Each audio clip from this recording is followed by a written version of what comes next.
Assalamualaikum warahmatullahi wabarakatuh. Belajar mudah kimia, Duan Channel. Pada sesi ini kita akan membahas mengenai larutan dan konsentrasi larutan. Tujuan pembelajaran. Setelah mengikuti kegiatan belajar, peserta didik diharapkan dapat 1. Menjelaskan pengertian larutan serta komponen larutan. 2. Menjelaskan arti kemolaran, molalitas, normalitas dan fraksi mol. 3. Menjelaskan pengenceran dan pencampuran konsentrasi yang berbeda. 4. Menjelaskan hubungan kemolaran dan kemolalan. 5. Menjelaskan kemolalan dan persen massa. Definisi dan komposisi larutan. Larutan didefinisikan sebagai campuran dua atau lebih zat yang membentuk satu macam fasa, homogen, dan sifat kimia. Setiap zat yang membentuk larutan tidak berubah. Homogen maksudnya zat-zat dalam larutan tidak terkonsentrasi pada bagian-bagian tertentu, melainkan menyebar secara merata di seluruh campuran.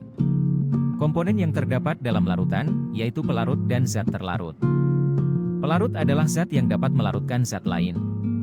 Umumnya, pelarut merupakan jumlah terbesar dari sistem larutan. Zat terlarut adalah komponen dari larutan yang memiliki jumlah lebih sedikit dalam sistem larutan. Selain ditentukan oleh kuantitas zat, istilah pelarut dan terlarut juga ditentukan oleh sifat fisikanya, struktur. Pelarut memiliki struktur tidak berubah, sedangkan zat terlarut dapat berubah. Contoh: A. Larutan dari campuran alkohol dan air. Sifat fisika dan kimia setiap zat tidak berubah. B. Larutan dari campuran gula pasir dan air. Sifat fisika gula berubah dari kristalin menjadi molekuler, tetapi sifat-sifat kimianya tidak berubah. C. Larutan dari campuran NaCl dan air. Sifat-sifat fisika NaCl berubah dari kristalin menjadi ion-ionnya, tetapi sifat kimia NaCl tidak berubah. D. Sirup tergolong larutan. Dalam sirup, jumlah air lebih banyak dibanding gula. Struktur air tidak berubah, air tetap berupa cair, tetapi struktur gula berubah dari kristalin menjadi molekuler. Air tetap dinyatakan sebagai pelarut. Larutan tidak terbatas pada sistem cairan saja, dapat juga berupa padatan atau gas. Udara di atmosfer adalah contoh larutan sistem gas, pelarut dan terlarut berwujud gas.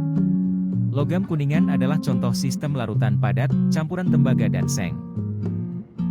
Komposisi larutan. Komposisi larutan adalah perbandingan zat-zat di dalam campuran. Untuk menentukan komposisi larutan digunakan istilah kadar dan konsentrasi. Kedua istilah ini menyatakan kuantitas zat terlarut dengan satuan tertentu.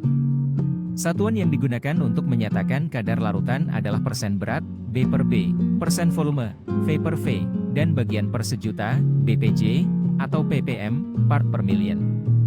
Kadar larutan. Persen berat menyatakan fraksi berat zat terlarut terhadap berat larutan dalam satuan persen.